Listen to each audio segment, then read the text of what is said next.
Verse 25, whom God set forth as a propitiation. Big word, say it, propitiation. Probably a quarter of you have an idea.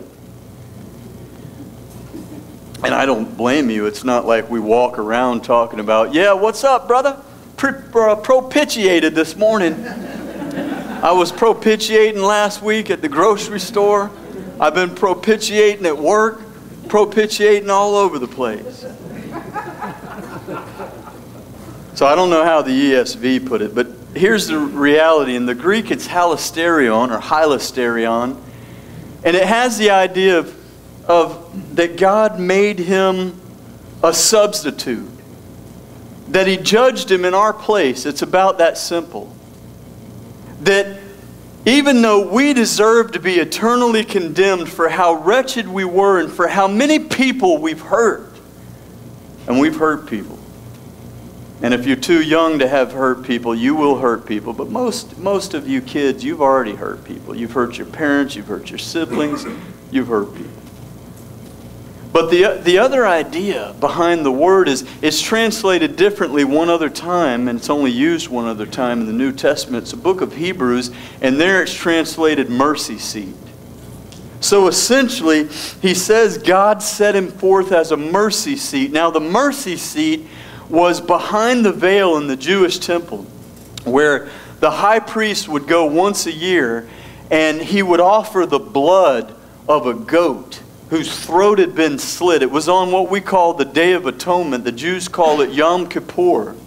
And the blood had to be taken behind the veil, which even the high priest could only go in there once a year. Otherwise, he would be smitten dead, because it represented the place of God's holiness where there can be no sin.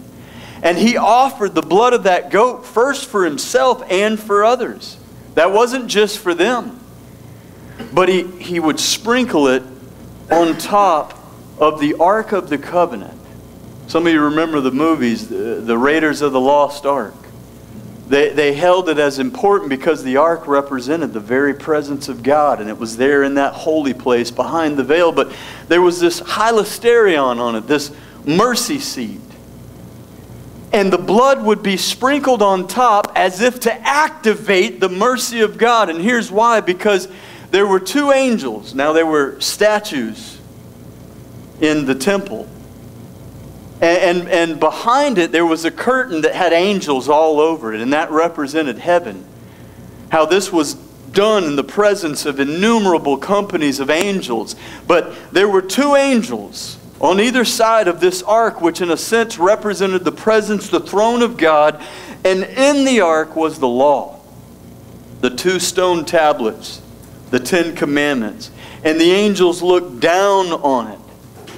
And it was as if when the high priest came in to represent the people, when anyone came in to the throne room where the King of Holiness was, that if there was sin there, that if there was a violation of the law that was brought before the throne, the judgment seat, then these angels would act as executioners, and they would immediately execute the dictate of the law and bring death eternal to those who had violated it. So the high priest had to come with blood, and the mercy seat, it covered the 10 commandments. And the blood, he had to come in with it because it activated the mercy of God. And so what Paul is saying, especially to the Jewish people who understand this, is that Jesus is your mercy seat. Jesus is the one who laid down upon all of your sinful violations of God's law and allowed His blood to be splattered there so that the mercy of God could be justly activated.